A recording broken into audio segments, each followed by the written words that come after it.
Sometimes it just doesn't like to do the headlines intro. Let's do it one more time.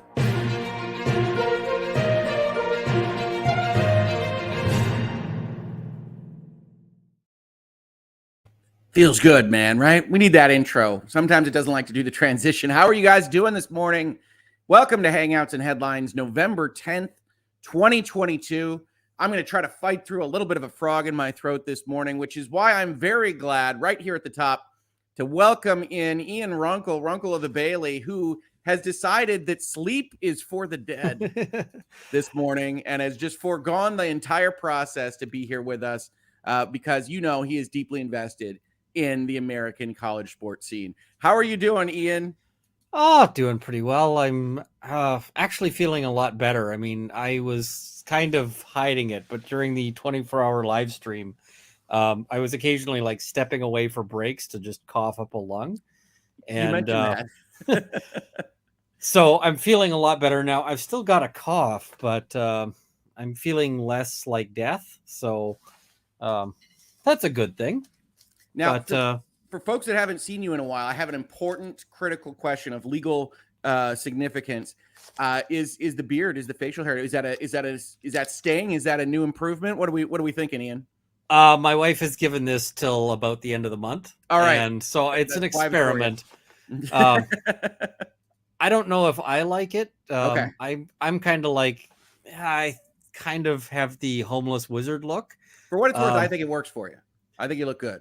Well, thank you. It's but I'm getting mixed reviews. Some people in my comments are like, "Hey, I really like the facial hair," and some people are going like, "What the hell is that on your face?" And I think this is an important conversation at the top of this episode, particularly because we're going to be talking about objectification and comments that people receive on their faces and their bodies. And I can tell you, Ian's received some. I can tell you I've received plenty, very always super positive about being online and showing your face around here. I can promise you that everybody you've ever watched has received things like this. And that doesn't mean that it isn't more so for the ladies of YouTube or otherwise. But we'll talk about all that because the topic today is that the New York Times has decided that maybe it's not okay for all these young female athletes to make so much money based on name, image, and likeness. Now, if none of that made any sense to you, we're going to be talking about the NCAA, how we arrived at NIL rules, name, image, and likeness rules, and just exactly where the pearls are that New York Times is clutching on this particular article. But we'll do that in a couple of minutes, as we always do here in the videos. We're going to start with Hangouts.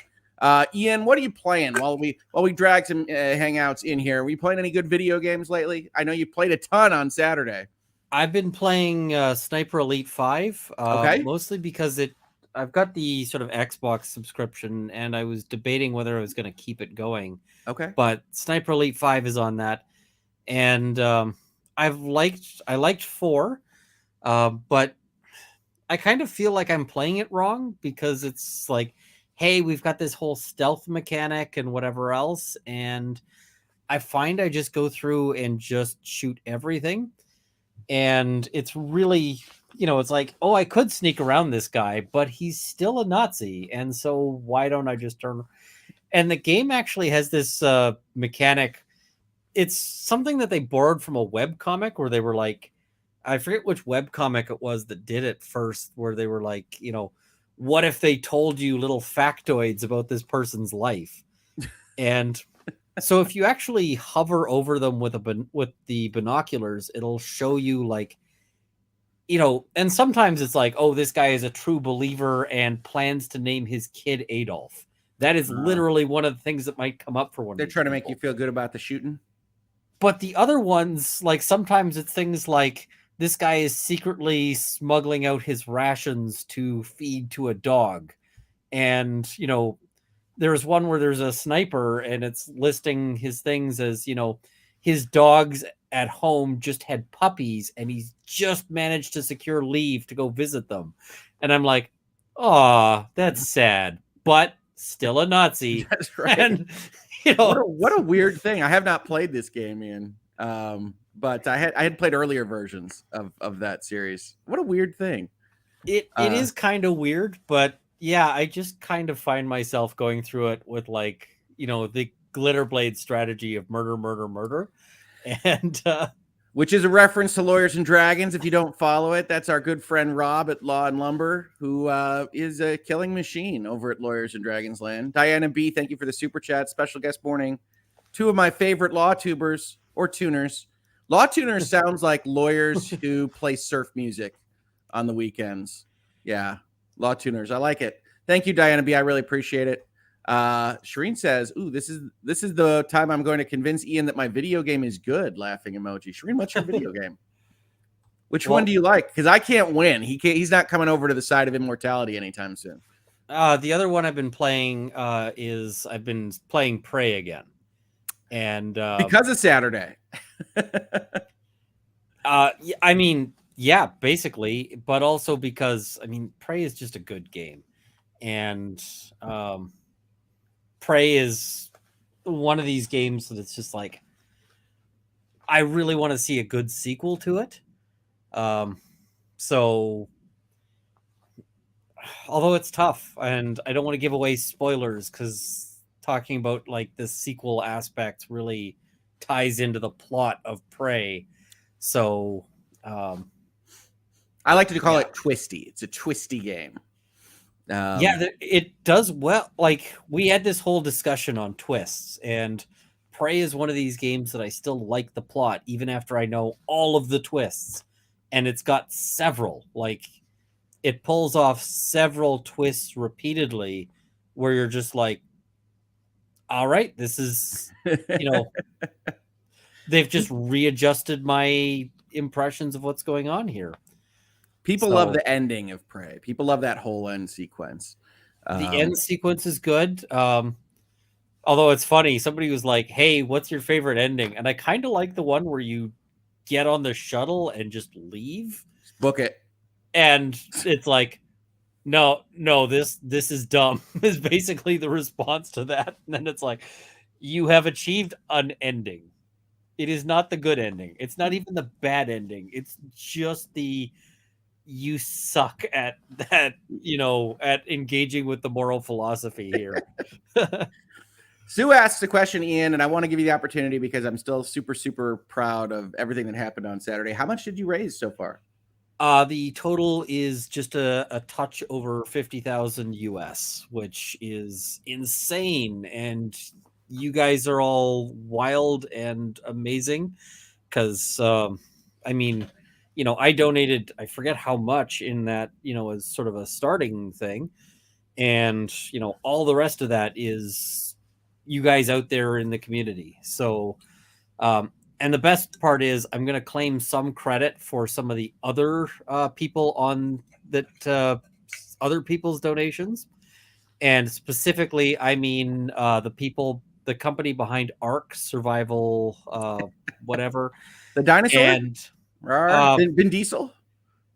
I don't know if Vin Diesel's in it in any fashion, but it's the dinosaur game. You don't know about Ark 2 and Vin Diesel being in there? Oh, we're going to have to find a picture of that. No, I did not. So why are we thanking them? So they have a leaderboard for Extra Life.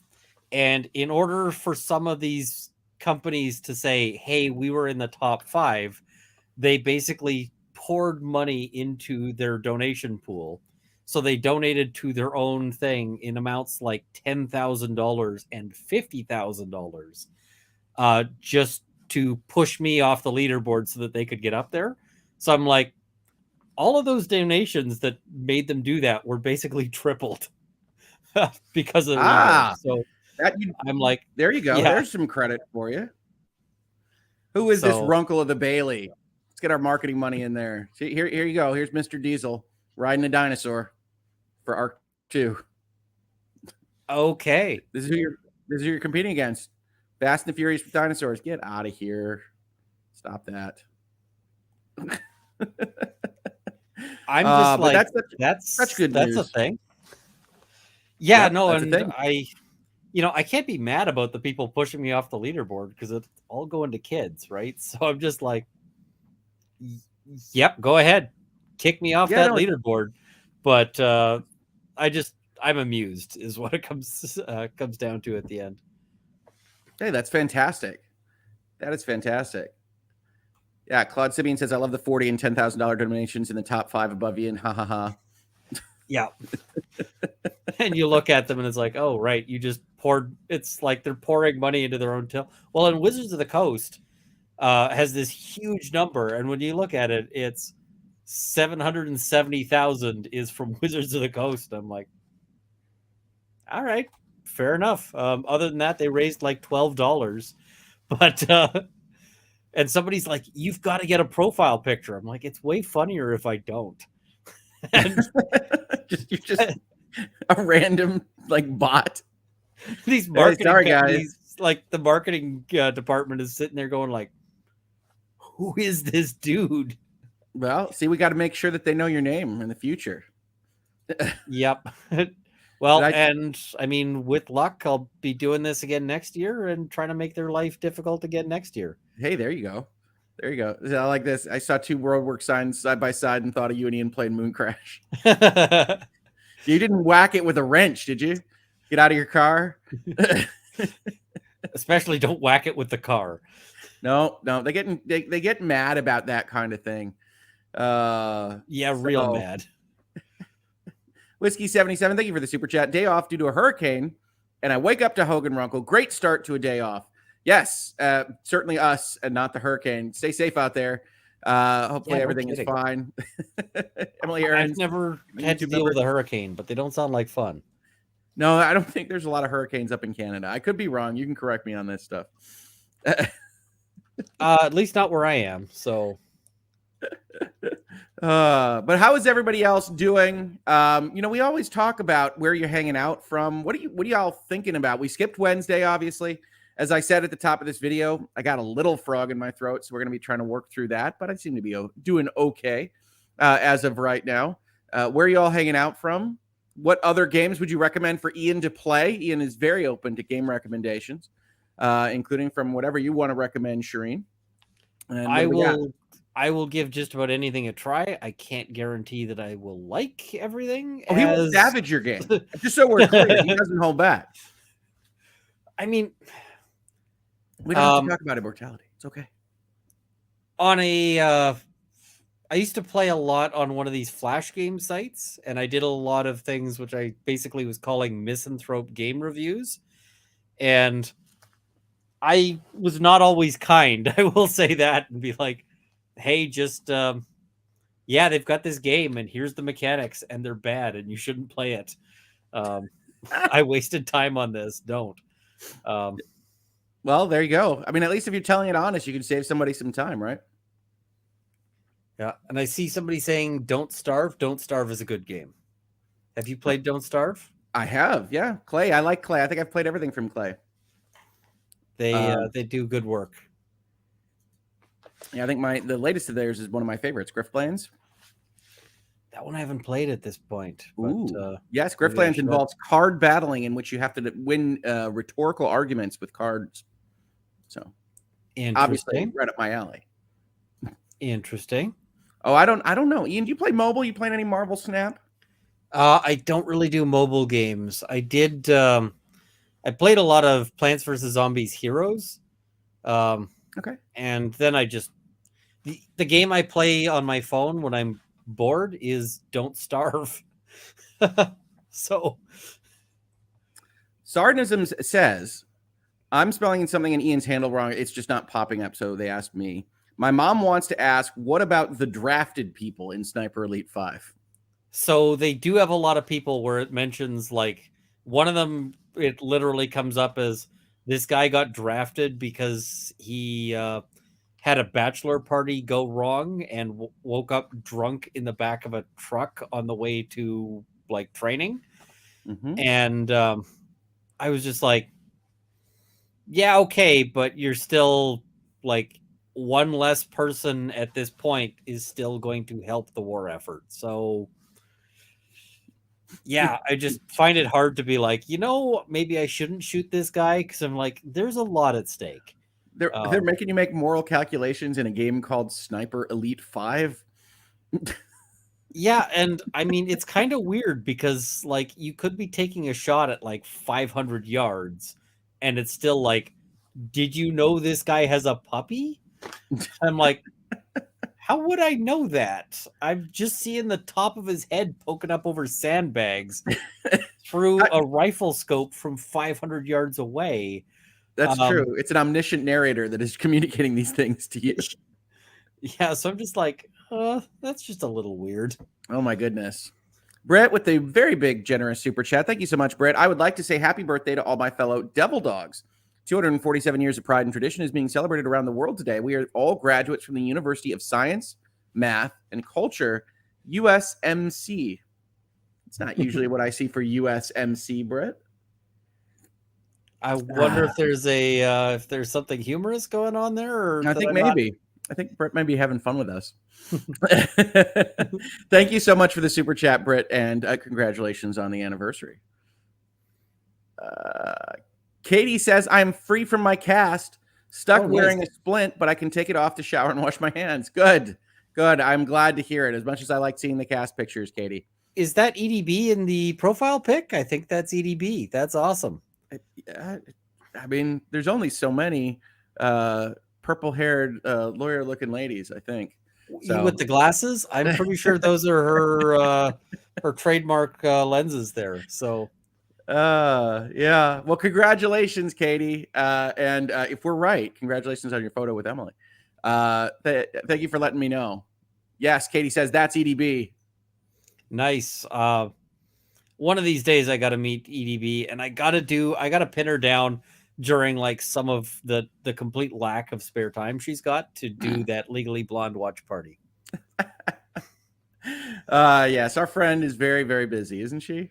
Oh, that's a great picture. She's always flying somewhere or doing something, and I'm just like, how do you keep on top of this? It's true. It's true. It's very, very true. That is an awesome picture. It's their Marine Corps' birthday, LOL. Yes, I figured from USMC. I'm not so ignorant of these things, but that's very good to see. Sassy Chicken says, happy birthday, Marines. My husband is a Marine. Happy USMC birthday. I have to admit, for the most part, I recognize that from things like Halo. So I'm just going to be honest on this. But that's fantastic. Anyone play Gwent? First of all, if you've played The Witcher, or if you've ever played The Witcher with me, you know that all I do is go into different villages and play the card game Gwent. That's just what I do. There's monsters to be slayed. There's puzzles to be solved. There's problems to be, well, let's say addressed rather than kind of fixed. But Gwent, first and foremost, around the world. You play Witcher, Ian? I played a little bit. I should probably stream more Witcher because people seem to think it is hilarious to see me play with Witcher for some reason. You raise a good point, Ian. I'm thinking that I'm gonna try to do a Halloween costume for next year. You know, giving myself time of making Witcher armor. You're gonna be Geralt? You're gonna be Geralt of Rivia? Out of actual leather. So we're talking like probably $400 in raw materials at least, plus time. So, yeah. Now, are you trying to make the Netflix Witcher armor? Or are you trying to make one of the video game sets? What are you thinking? I'd probably do the Netflix just because the video game sets have a lot of metal in them. Okay. And I don't have those skills. So whereas the Netflix show is primarily leather. Okay. And leather and rivets, basically. And it's like, that I can do. All right. Well, if we're going to go in the direction of the game, I was going to advocate for the armor of the cat. That's what I roll as the Witcher. So I have to decide between season 1 and season 2. Season 2 has like the abs. So that would be its own thing because I'd have to do like shaping to. And I kind of feel like at that point I would look like I'm, those little, this was my wife's analogy, so I can't claim credit, but like, You see children wearing those like superhero costumes. Sure, the little Hulk abs. Yeah, that's what I Yeah, wear all and the I'm time. like, that's what I would feel like wearing the ab armor. So, Well, I mean, yeah. it's not a Batman costume with the nipples, right? I mean, so you're avoiding that. Yeah, I definitely will not add nipples. Because I don't know why anybody ever did. it just seemed weird. And somebody said if I get it done before September, I've got to hit up Dragon Con in Atlanta. Dragon Con. That sounds fun. The thing is that like doing cons in armor is itself not necessarily the most fun. Sure. Because typically the costumes aren't the most mobile. And I did a thing where I actually was doing a talk at a con. We were talking about these zombie simulation games that we were putting on. But I did that in like post-apocalyptic tire armor. And let me tell you, the tire armor got really... I got tired of it pretty quickly. I bet.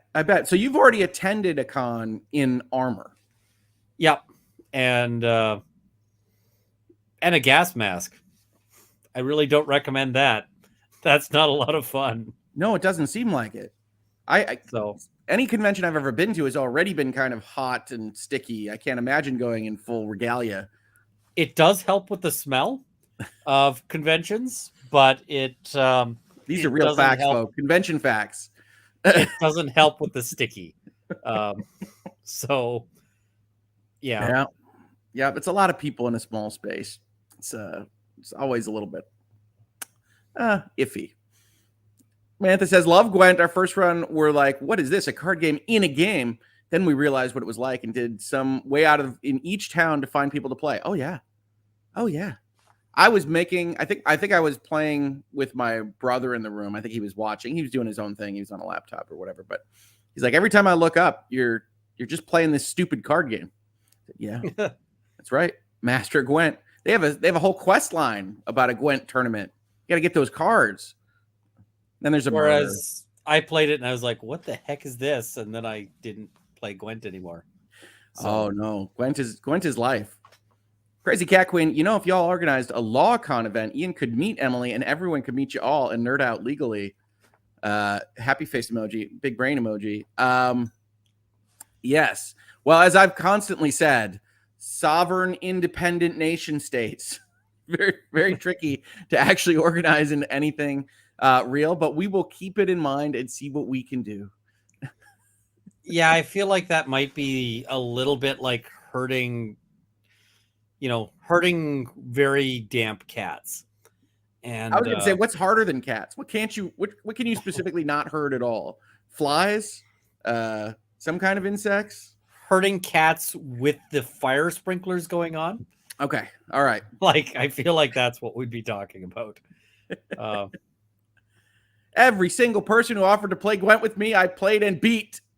That's right. Nice. That's how you play The Witcher. And I'm going to be right back. I'm just going to grab something to sip on, but I'll be right back. Yeah, no worries. We're going to go to headlines about 5 minutes. Yeah, no, that's exactly what I did in Witcher as well. And I don't know if you know this, but they made a Gwent-specific role-playing game called Thronebreaker, which I highly recommend, folks. If you're into Gwent at all, they've got Super Gwent in a different app. Crazy Cat Queen says it's perfect. I heard cats for a living. Man. Yeah, I just thinking of the logistics of trying to do that is making my eyes water here at almost 8 a.m. But I understand it. I think it would be fun. I just don't want to be in charge of putting it together. So I think that's probably how we all feel, but we'll see. It sounds like a cool time. Secret McSquirrel wants to know, does anybody want to buy her Batman suit? I don't know. Does it have Joel Schumacher nipples? It's unclear just from your description of the specific suit here. Wait, is this a nipple suit that the Batman suit that they're trying to sell? We don't know if there's a nipple suit out there. Perhaps Shireen says and notes properly. Legal Bites wedding tried to bring together LawTube and it was only 80% effective. I couldn't go that weekend. I couldn't go when the invites went out for her wedding. I had already been taken up. So yeah, I know that there's a few of us that couldn't go. Laura says, especially with EDB jet setting so often. I need to find a way to lure her up to Edmonton. You just bring some housewives there and just have a con, and Emily will find her way there. Some sort of stack? Oh, God. It's too early in the morning for any stacking of housewives. Oh, Rick with a happy face emoji. Hey, 80% is a pretty good number. It was a pretty good number, I think. Unless it's the Adam West Batman suit, I'm not interested. Haha, says Patrick. That would be fun. That is full-on tights. It's the Batman onesie. The Adam West suit is just so ridiculous. Ian, lure her up there with fully dressed chips. You just lead a trail up to your location. Well, you know about all dressed chips. You know what that flavor is, right? I know from like the Toronto and Ontario area. Yeah. It's literally just they took every other flavor that they had and mixed it together and threw it on chips, and it was good. So I also describe it as like floor sweepings flavor. At the chip plant, they swept the floor and threw it on other chips, and people dig it. People dig it. All right, folks. It is so much fun to have hangouts and to hear all these happy people and have a fun morning show. But to continue that fun morning show, we've got to do some headlines. It's in the title. So I feel like we should hit those various things. Now, what you're seeing in front of you, you might know it is not a headline. This is, in fact, a reference to a lawsuit that is from, it says decided 2004. It's really arguing facts that happened in 2002. So if you can believe it, the early 2000s are 20 years ago, which still kind of frightens my mind's eye on this. But I wanted to give this setting here, especially for folks that aren't in the United States and aren't otherwise familiar with the NCAA, which is the Collegiate Athletics Association, and what they were doing up until about 5 minutes ago, because I think that's going to set the framework for what this story is. So if you don't know anything about American college athletics, basically for its entire history up until that 5 minutes ago period, we said you're not allowed to make basically any money on anything if you want to play sports at your college. And this was important because college sports was very, very popular, and especially for what we call the revenue sports, the sports where people actually attend and make revenue for the schools themselves. That was the way to get to the pro leagues. You want to be an NBA player, you go to college, you play for at least a year, and then you go to the NBA. If you're going to play in football, you play for at least 3 years because of health safety rules that the NFL has, and then you go to the NFL. If you want to be seen in those things, you want to make that NFL money, that NBA money, then you're going to go to college for a little while. It's a little bit different for baseball and hockey, but we're going to stick with basketball and football for right now. The issue is that the NCAA is only paying you in scholarship money while things like the Final Four basketball tournament are making billions of dollars. And so over the course of time... Gee, I wonder who that benefits. Yes, indeed. It benefits the university administrators and everybody on down. So because they weren't allowed to pay students, that's why you see like these enormous athletics facilities with 3 waterfalls and laser walls and things like that, as they're trying to entice kids when they couldn't otherwise just pay them money. Now, they still can't pay them money, but the cracks in the facade started really happening on this stuff that we're talking about today from this case in 2004. And so I'll just give you a little bit of the background here. This is about an individual by the name of Jeremy Bloom, who you might still remember from 20 years ago. A high school football and track star, was recruited to play football at Colorado University. Before enrolling there, however, he competed in Olympic and professional World Cup skiing events, becoming the World Cup champion in freestyle moguls. Gold medalist, pretty useful for getting your Q score up. During the Olympics, Bloom appeared on MTV and thereafter was offered various paid entertainment opportunities, including a chance to host a show on Nickelodeon. Hey, Bloom also agreed to endorse commercially certain ski equipment, and he contracted to model clothing for Tommy Hilfiger. Is that the pronunciation? How do you pronounce it? I don't know. I thought it was Hilfiger, but I don't know. I will accept any pronunciation for any fashion brands. I do not know. This is well outside my wheelhouse. I always apologize for pronouncing basically anything. Yeah. Well, we just did a thing on, the Lindy Chamberlain thing. And, you're reading court documents and they're all written down, right? So I've got people in my comment section going, that's not how it's pronounced. I'm like, I tried my best, guys, but I recognize that I suck at this because it's just text. But well, we've got a lot of Runkle is right. I say it like Runkle. I will always go with Ian on fashion pronunciation questions in the future. I'm vaguely aware fashion exists in the same way go. that I'm vaguely aware sports exists. Well, I wear hoodies and sweaters, so it's like I don't have any fashion in me at all. Bloom, so he's got this great life. He's a gold medalist. He can get all these endorsement deals. He's a popular guy. He's a charismatic young man. Bloom becomes concerned that his endorsements and entertainment activities might interfere with his eligibility to compete in intercollegiate football. Now, remember, the NCAA basically said you can't earn money at anything and still play our sports because they just want to make real sure that they're amateurs, and they also want to make real sure that nobody winds up paying anything. If you say that this sounds a lot like a cartel, you're right. But yeah, just a little bit. On Bloom's behalf, Colorado requests waivers of NCAA rules restricting student-athlete endorsement and media activities, and then a favorable interpretation of the NCAA rule restricting media activities. So the NCAA isn't completely insane. Their bylaws, even at this time, said, well, you can make money off of things that aren't the sport that we're worried about, but we don't like any of this. We don't like endorsement and likeness because we can't separate it out from the sport that we're worried about. The NCAA denies Colorado's requests, and Bloom discontinued his endorsement, modeling, and media activities to play football during the 2002 fall season. However, Bloom instituted this action against the NCAA. He sued their butts for declaratory and injunctive relief, asking for somebody to step in, asserting that his endorsement, modeling, and media activities were necessary to support his professional skiing career, something which the NCAA rules permit. You can be a professional in one sport and an amateur in another sport, but the NCAA hates this endorsement concept.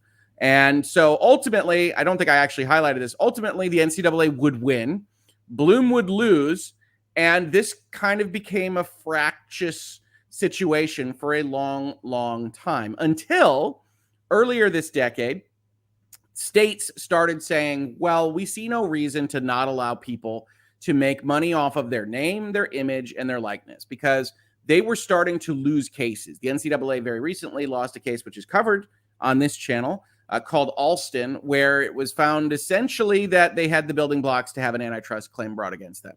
And we'll just shorten it to that. The NCAA gets very, very worried because it's like you can't just take the price of labor to zero and just say that our belief system is that labor should be priced at zero. That doesn't work for the NCAA. So the NCAA got really worried. These states started to pass things that said essentially endorsement deals were okay. We call it name, image, and likeness, but then endorsement deals were okay. And the NCAA, in their infinite wit and wisdom, spent 3 years trying to get a rule set together, couldn't do it because they are a terrible organization run by nobodies, and ultimately came out, as we will see, with, well, no rules then. We're just not going to challenge anybody's endorsement deals. Godspeed to everyone. And that leads us to the current environment where basically it's a free-for-all. Even the states that pass laws are kind of rescinding them because they were too restrictive on what they wanted to do. You've got boosters at various schools paying for what they call collectives that just essentially pay salaries to players for their likenesses that they don't really use in any advertising. It's all a complete, it's a complete mess. And the NCAA brought it upon themselves, but it does mean that it is an open market and a kind of Wild West that we're not used to seeing in 2022. And it brings out the worrywarts, the busybodies, the pearl clutchers, and of course, the New York Times. So it's a fustercluck, is what you're saying. It is. That's a great way to express it. So on your screen right now is Olivia Dunn, who I think goes by Livy, and she is a gymnast at Louisiana State. Earns $1 million annually in endorsements, which is pretty good, right? I mean, that's about Ian Runkle money. Am I right on that? With the beard? No, that's a little bit more than Ian Runkle money. Just a touch. Just a skosh. Yeah, just a wee bit, like most of that. Right. So, so the New York Times is taking issue here. with this gymnast. As you can see in the headline that we put on our thumbnail, new endorsements for college athletes resurface an old concern. Sex sells. Oh no. Oh no. Now, I would argue that we're actually talking about attractiveness, which is what the New York Times winds up talking about more than this, but it's shorthand. And, you know, it's good SEO to have a headline like this. Hey, I used the headline in the thumbnail, so who am I to complain? But there's an important bit of this that is the quote right here after this in the kind of caption. That is something I'm proud of, and we'll see that quote again in the article, adding that most female athletes will not advance to a pro league after college. In fact, most athletes won't advance to a pro league after college. In fact, Correct. The NCAA used to advertise this. Let's look at what the NCAA puts out there in both its commercials and on the walls of its gyms. There are over 400,000 NCAA student athletes, and most of us will go pro in something other than sports. You might be familiar with that phraseology because they run it every single tournament, every single playoffs, to let people know that we are really not about exploiting these kids for their labor. We're giving them an education, and they're not going to go pro in sports. So look at all the good things we're giving them. Well, Livy Dunn here has turned it on its ear and said, yep, you're absolutely right, NCAA. So I shouldn't be focusing my financial future on this gymnastics thing that I'm doing. And well, yeah, why not make my millions? Yep. And she's making her millions, but I got no beef with that. But some people don't like how she's doing it. Now, you might also say, as we get into this article, well, okay, well, that's not any different. Isn't this just a different kind of ownership or keeping down of ladies? I would say you might be on the right track there. Today's article is not going to be about sex selling as much as it's going to be about agency and recognizing agency in others and allowing for other human beings to make choices that you disagree with. It's going to be a reasonable minds can differ type episode of Hangouts and Headlines. So get excited. And yes, Sarah, I got all of the pictures that you sent me last night. I did. I have a couple picked out that I thought were safe for work in this capacity. I see you in chat. We're going to be using them to make your point. So thank you very much for sending them. That was quite the surprise this morning. So you just opened your thing and there was just a whole bunch of spicy pictures? Yes, spicy. I mean, fully normal mass media market spicy pictures of a particular gender, and so we'll talk about those in just a second. She actually apologized when she sent the message, and I'm only mentioning her now because she said it in chat, but she's like, sorry for your eyes. It's like, well, we've got some pictures to show. Olivia Dunn is a gymnast on Louisiana State's women's team. She was an All-American in her freshman year. That's pretty darn successful. Made the Southeastern Conference's honor roll as a sophomore, majoring in interdisciplinary studies. Now I don't know what you all majored in. I don't know what classes you took. This is the kind of thing that is usually I don't quite know what I want to major in yet. I was going to say, this sounds like a degree that is for people who mostly just want to play sports. Well, there's general studies, there's interdisciplinary studies. A lot of the Michigan Wolverine football players are in communications because they want to be announcers and things like that. Do they also teach like the weaving of baskets and the appreciation of cheeses? We have some underwater basket weaving classes. And then some of the athletes really are in, engineering and things like that. It's just, it's hard. It's hard, especially for football. I mean, they're on how many practices they have. But that's part of the discussion, right? If you're going to give them a scholarship, but you're also going to ask them to work 80 hours a week, it's something to talk about. So she's an All-American in her freshman year. That means she's good at gymnastics. And she's good at the classes that she is taking, whether or not that's a real major or not, kind of doesn't matter because she's finding success doing something else. If she's making $2 million a year, what the hell does it matter? Right. Well, even if it's going to stop after college, if you can get, that invested, right, you're set. Yeah. You get like $8 million, out of 4 years of education. Like, that's a pretty good start on life. I think so. I certainly didn't get that. Yeah, no, I did not get to start with a small loan of a few $1,000,000 or, anything like that. I did get to start with a small loan. It didn't quite get to the millions of dollars, but, it was, I owed the money to go to the law school. So yes. No, and I think a lot of people get that start, certainly. But, I'm sure if Mr. Runkle could have had an Instagram and a TikTok account that paid out $2 million a year, you probably would have found a way to make it work. I mean, I will make huge money on OnlyFans as soon as they set up the model where people have to pay to not get the images. I see. Once they set up that sort of extortion model, mm-hmm. then I will make big money on OnlyFans, because I imagine there'd be a lot of people who'd be like, I'm paying to not get these anymore. Yes, well, we'll make sure we'll turn the algorithm off for this, but we need you to give us our $8. Ahead of the start of her junior season, Dunn is also at the leading edge of a movement shaking the old foundations of college sports. A female student athlete raking in cash thanks to the passage in 2021 of new rules. We're going to talk about that in just a second. Allowing college athletes to sign name, image, and likeness, or NIL deals. So that's what we're working with today. I wanted to stop here for just a second because this is giving the NCAA way too much credit. The NCAA spent years trying to figure out what the rules could be, couldn't come to an agreement. And this is how the New York Times actually reported on this when it happened. The association, rocked by a Supreme Court decision last week that made it more vulnerable to antitrust cases, opted for a largely hands-off approach and will not mete out punishments for players who earn money off their names, images, and likenesses. This wasn't a rule change as much as it's a, we're out. Nope. Go figure it out yourselves, states. Go figure it out yourselves, schools. Good luck to you. It wasn't. So it's like a rules change in the sense of, like, in high school when they tried to implement a dress code at my high school, and it was like the most minimalist dress code. It was like, you can't wear, like, I forget which jacket. So everybody violated it at once. And they were just like, we are giving up on the dress code because we just can't hand out that many detentions. Hey, that's civil disobedience there at some points. But yes, it's the NCAA. They had years to do it. The states were waiting for them to do it. And then they just kept having meetings where they said, we can't figure this out.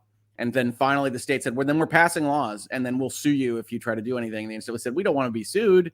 All right, forget it. Go figure it out, states. So Is that the passage of new rules? Kind of. It's the rescission of the application of existing rules. Anyway, I wanted to point it out. Dunn, 20, won't give specifics on her earnings. Don't. Which at least one industry analyst projects will top $2 million over the next year. We don't know if that's right. I always tell folks in headlines, we got an analyst guessing, we got anonymous sources, but she does admit that it's at least over $1 million. 7 figures, she said. That is something I'm proud of. And yeah, you should be. Yeah. Especially since I'm a woman in college sports. I'd be bragging if I was making 7 figures. Yeah. There are no professional leagues for most women's sports after college. What exactly is the financial, situation for a gymnast, especially if it's a gymnast that's not going to rise to like the top 4 girls in the Olympics? If that's not going to happen, then you got to figure out a way to keep the lights on, feed the family, and with this much money, buy nice cars. Dunn, a petite blonde with a bright smile and a gymnast's toned physique. Thank you, New York Times. So the New York Times is getting in on the objectification here. Oh, yes, we got stuff in this article, Ian. We're still in the prologue. That's kind of creepy, New York Times. Do better. How old is she? You shouldn't be creeping on her. Yeah. Well, you can talk about this being interesting in of itself. If we break down how this interview happens, chances are they're not asking Livy Dunn to talk to them about what they're going to write as the objectification of women and women setting back other women 70 years, which is what this article is ultimately going to be. Yeah. And so there's already a little bit of dirty pool here because I would be willing to bet the invite is you're really successful. Do you care to talk to us about you being really successful at Instagram and TikTok? You say, cool. all marketing is good marketing. And it's not. I mean, I know Livy Dunn's name now and I didn't before, but they're gonna do her dirty a little bit here. Now, I did see somebody with, I think, a really good question that is basically saying I skipped ahead a little in the material, and I want to make sure I address that. So, Crazy Cat Queen says, Rick, can you explain antitrust as it relates to the NCAA? I don't understand what that means. Sure, absolutely. So, the NCAA is a coalition of universities, right? That they get together to administer their sporting events. Now, at some level, having sporting events means that you can have laws and rules that don't otherwise become allowed for normal competition, because we want even playing fields between teams. So there's a little bit of extra spice that you can do there. In the NCAA, though, basically you've got these hundreds of institutions agreeing together that they won't pay for services, right? So if you imagine this, pretend it is Walmarts and Kmarts and whatever other kind of large chain superstore, grocery store that you have near you. Apple and Google and so forth deciding that they're not going to hire each other's workers, something like that. Sure. And more specifically, they're not going to pay them. They just get together and say, you know what? We're going to offer healthcare benefits or whatever a scholarship equivalent is, but we all agree that we're not going to pay them. And if we all agree, then nobody can make money doing this specific kind of job. And that's what the NCAA has done, is said, we all agree that we're not going to pay for labor on this stuff. And they've kind of gotten away with it for the entirety of their existence until now. And so that opened them up to potential antitrust challenges, potential labor law challenges. The NCAA is weak right now. They're on weak footing, and there will be more lawsuits. And so what they've tried to do is stem what could be that tide by saying, okay, well, you guys go make some money, and we won't stop you because we don't want to change our stripes entirely. Their main argument is that nobody will watch college sports if they're professionals, if they are paid for those jobs, that there's a specific flavor to college sports that would be lost. And I don't necessarily fully disagree, but the Supreme Court basically came out and said, yes, that's fine. Your flavor can't be, we all agree not to pay people. That can't be the flavor that you found. I mean, that just seems weird. It's like, hey, we sell coffee, and our particular branding for the coffee is that we violate OHSA regulations. Like, that's kind of how that feels to me. That's our belief system. That's our religion, is we violate OHS, all of the safety stuff in all countries. This is the particular quirky kind of thing we do here at, whatever coffee company. That's right. Look at all the scalding burns that our employees have. Isn't that quirky? And that's our brand. That's what we do. Yeah, no, I feel like that's a bad argument, and they should have been hit with something for making. Well, they used it for years. They used it for decades, and they got away with it. So it only turned at Alston. I'm sorry, Crazy Cat Queen. Thanks again for the super chat. What is antitrust? It is essentially the set of laws that say companies, individualized entities, can't get together to undermine competition. A trust is what the name of a firm, an entity doing something, used to be called. And so you can go back in history and see trust busting. Antitrust is effectively stopping companies from doing things to harm competition, is the really, really 30,000 foot view of it. And so in this case, they can look at these schools and say, you are colluding with each other to hurt a separate market, the labor market for athletes. Hopefully that's helpful. Thank you all. You're awesome. Thank you, Crazy Cat Queen. All right. I think we're up to speed on this. We can continue with the New York Times' objectification of this young gymnast. She earns a staggering amount by posting to her 8 million strong internet following on Instagram and TikTok. Folks, that takes work. I don't care what you say. 8 million people across your two platforms. You're doing a job of some kind. And I think that gets lost in the wash from a lot of folks because it is a new market. I think you've got old mastheads and old journalists talking about these things. Honestly, we give Taylor and Kat a lot of crap about this stuff for their various outlets. At the fundamental level of what this thing is, they are better than their compatriots at these particular outlets of knowing what social media actually is. New York Times writes about this like they're aliens. Running a YouTube channel is like having a second job. And I mean, it's a fun job, but it's still a job. And there's still days you wake up and you're like, I don't want to do this. And, there's still, I'll put out like, hey, this is a half-hour long video. And it's like, and it took like 4 hours of researching to get me to that half-hour of video, plus, editing, plus making thumbnails, plus all the, and it's like, it's work. So, and I don't have 8 million strong followers on Instagram and TikTok. Like, that's huge work. And and hustle. Yes. Like, you know, I don't have that sort of hustle. So I don't believe that, Ian, but it is a ton of work. And I think that's important to note for people, because part of the genre of article here is, look at these silly kids with their silly whatever named apps and $2 million. Be resentful. Like, there's always that underlying kind of, what is it? Who is Ninja, and why does this blue-haired freak make so much money? Who is Olivia Dunn, and why does she make so much money? She's making bad choices and setting women's causes back. There's a certain amount of both intergenerational, here there's a little intergender kind of argument and resentfulness that I don't like. Envy's a problem, folks. This is an amazing thing that she's doing, and she says I'm proud of it. Yeah. I mean, that's crazy effective and working within the market that you've got. And I saw somebody ask me whether this was written by a man or a woman. This is written by Kurt here, Kurt Streeter. You can see he's a man in a turtleneck. So there you go. Do with that information as you will. I mean, as long as we're describing people. not on civil law. No. Different Kurt. No, he's a balding man with the toned physique of a New York Times writer. So there you go. Also, I don't think on civil wears turtlenecks. So that's right. That's right. So that was asked a question, and somebody else asked me if I was going to cover the Supreme Court decision, Alston. It is covered here. I have a video.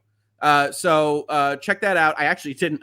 You want to talk about not min-maxing, your revenue? I'm not Olivia Dunn here. I have a video. I didn't bring it up in a tab, so you guys can go check that out. You're looking for Alston or NCAA, and I did cover that on this channel when it happened, because that was a big freaking deal when it occurred. Now, she does this. How does she make money? She intersperses sponsored content modeling American Eagle Outfitters jeans and Vuori activewear. I'm positive I didn't get that right. Alongside videos of her lip syncing popular songs or performing trending dances. Oh, so stuff people do on TikTok. I mean, there's a Canadian lawyer who does TikTok stuff, and she does a bunch of that. And it's like, yeah, do it up. Like, you got to have your hustle. So, yeah, this makes no sense whatsoever. Well, they're just, again, it's kind of adding to that. Look at the ridiculous way that she makes money. Feel bad, person working the desk job, whatever it is. Well, and it's weird. I actually got confronted by a guy who's a fan of the channel because he was upset that people send super chats, and I'm like, yeah, sometimes that's the point. Like, that's why you're doing a live stream. He's like, well, you should just be doing this because, you enjoy doing it. And I'm like, well, we do. Oh, I mean, I enjoy doing it, but I'm a lawyer, right? We barely get out of bed for free. So we sell our time. And we've got a poll up, folks that are interested. I do ask the question, should I be doing more lip syncing of songs here or performing trending dances? It's really either way, up to you. I'm really curious. We got to get our followers up to about 8 million. Then I can get those American Eagle Outfitters jeans sponsorships and whatever a Vuori is. I just voted for dances. Sure. Well, they will be chair dances. I mean, everybody realizes that. I can do that one with the cat, the Fortnite dances. We'll get there. How many super chats do we need to put in for you to be able to afford a poll? Oh my goodness. Well, I'd certainly need a better camera, because right now you wouldn't only see like only a few inches of that pole. But I'm going to get off this before I cause real problems. To Dunn and many other athletes of her generation, being candid and flirty and showing off their bodies in ways that emphasize traditional notions of female beauty. All right, we'll come back to that, New York Times. On social media are all empowering. As opposed to what? Like untraditional notions of female beauty? Like, we're going to get look like the Bog Witch or something? We're gonna get into that in just a minute. But yes, you do see this phraseology, right? We talked about resentfulness of just like the working person and these kids and what they're doing. There's also going to be here at the New York Times a bit of resentfulness of the fact that she's white, that she's young, that she is what did they say? Toned physique of a gymnast. And so there is that as well. And again, you realize New York Times, she doesn't get that physique just by waking up in the morning. She gets that by putting in like hours and hours of shitty body destroying work. right. And they're going to talk about that too. You're going to see some real illogic here, because they have to address the fact that there are people that go out and do pictures that, like the ones that Sarah sent me. From that, Sarah, you're hitting all the notes here. Hoeg, intergenerational, patriarchal, pearl clutching, agency, envy. Authors of former college tennis star too. Are they? That's interesting. We got it. I'm guessing he didn't have the hustle to earn $2 million a year. We got an RBG descent mug from that. That's a good. It's a good profile image, and I like the music notes emoji. Yeah, we're going to talk about all of that. Agency is the number one thing here for me, because this is a person deciding what they want to do, and like top of line, before you write an article like this, you have to think, should that person be allowed to do what they want to do? And the answer is almost always going to be yes, outside of like criminal law. And this is going to be very I don't know what the right word is. Removal of agency is what I'm trying to get at from this article. Disempowering is a great one. Here's a poll contribution from the Heathers. You really don't want this content, folks. You don't. So yeah, and you see that this paragraph is actually designed around one of the common discussion points here, which is that with that agency, women, young, old, otherwise, are often saying that they find it empowering to essentially self-select what they want to show and what they don't want to show. And you don't actually have great evidence in this article about over-the-top photos, right? Being candid and flirty is something that is very effective in all walks of life and across gender lines too. So it's somebody that's marketing themselves. They're in sales, and what they're selling is their account. That doesn't strike me as terribly offensive so far. Let's see what else we got in this article. Or, as Dunn says, it's just about showing as much or as little as you want, says of her online persona. You see, very, very, very objectifying here, very mean-spirited. She's sitting on an LSU mat. I don't know. What's funny about these is that you have to wonder whether she gets LSU's permission to use like the really strong trademark stuff. Curious. They're not going to want to ever fight their athletes on that, believe you me. Yeah, no, I feel like that's suing her over that is a losing game. Yeah. Oh, we got Papa Hoeg in here, always coming in with fire. Hey, Dad, what a bunch of crap. Okay, all right. Selling newspapers by printing pictures and then criticizing the athletes, rubbish. Earn money any way you can. If it's, whatever happened to freedom of expression? Well, freedom of expression is a thing. The New York Times can clutch its pearls and say, my word, at these particular expressions. They aren't like trying to get her thrown in jail, but we can criticize that as well. Thank you for the super chat, Dad. It is worth asking, like, has the New York Times ever put on the cover of their, like pictures of female athletes that might be considered, attractive? My word. And was, like, I'm guessing that they have done that, and that they've done so specifically for the purpose of, knowing that some people would buy it just to, check that out. So I think attractiveness by definition is attractive. That's kind of what it means. Yep. The athlete compensation and endorsement rules have been a game changer for collegiate women, particularly those who compete in what are known as non-revenue sports, such as gymnastics. This sentence makes no sense to me because, and I'm sorry about this, ladies, there are no women's sports that are revenue sports. The revenue sports are basketball and football, and then sometimes in given schools and circumstances, baseball or hockey. So none of the women's sports are making revenue for the schools. So it's not a particularly those. That's just how it is. And that we can shout at the clouds and be angry that more people don't want to watch whatever gymnastics competitions. That's fine. But in terms of logic in these paragraphs, there isn't no particularly those. This is complete nonsense. All of the collegiate women that are doing this are in non-revenue sports. So we just have to point out the logic when we get there. Sure, male football players are doing all right, aren't they? Yeah, we'll talk about that in a second. And have garnered about half of the overall compensation, estimated to be worth at least $500 million. That's low, folks.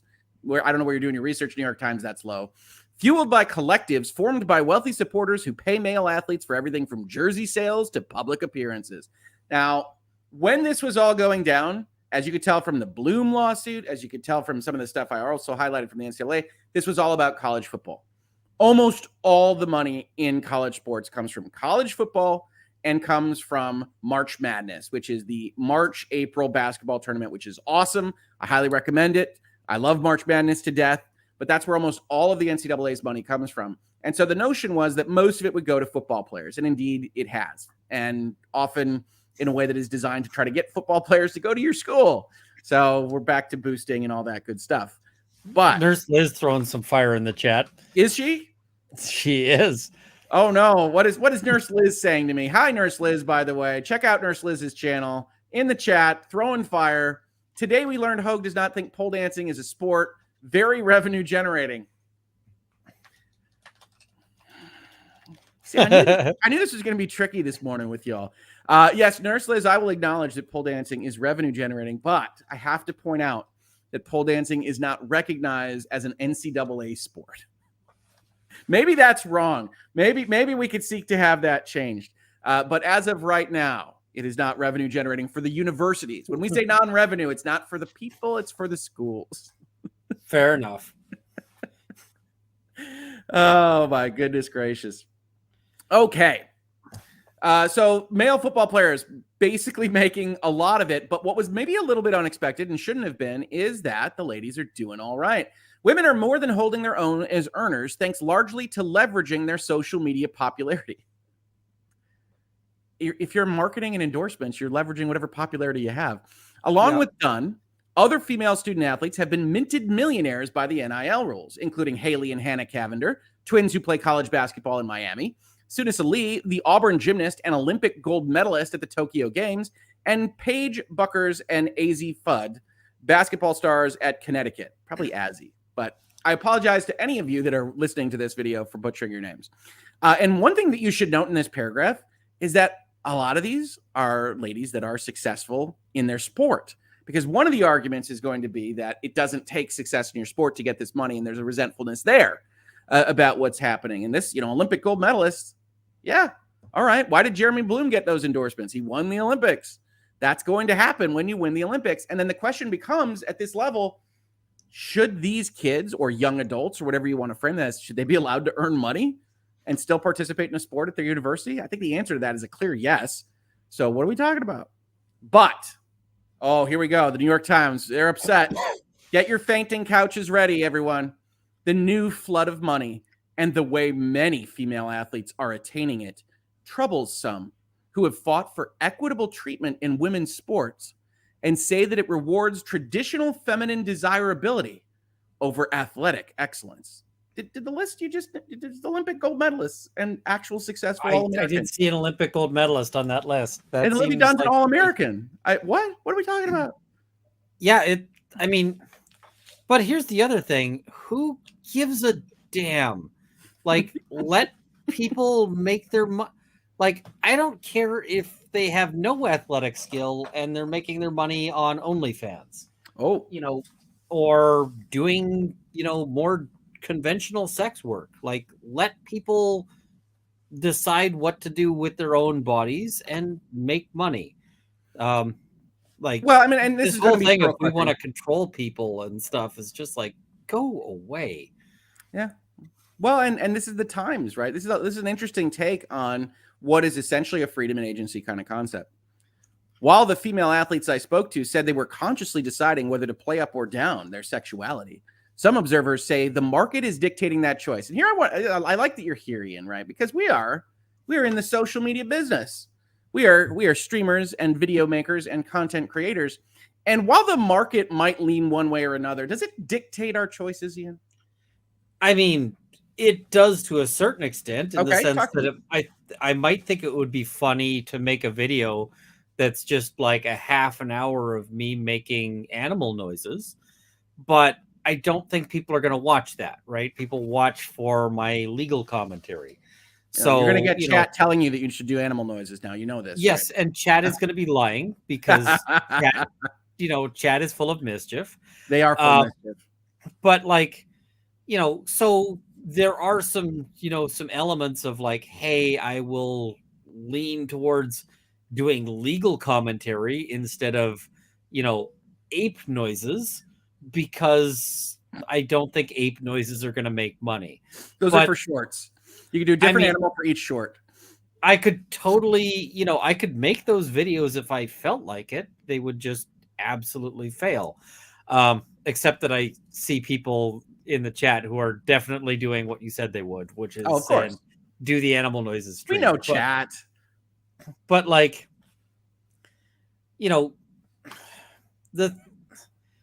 this is really dumb because at the end of the day, everybody is marketing all aspects that they can.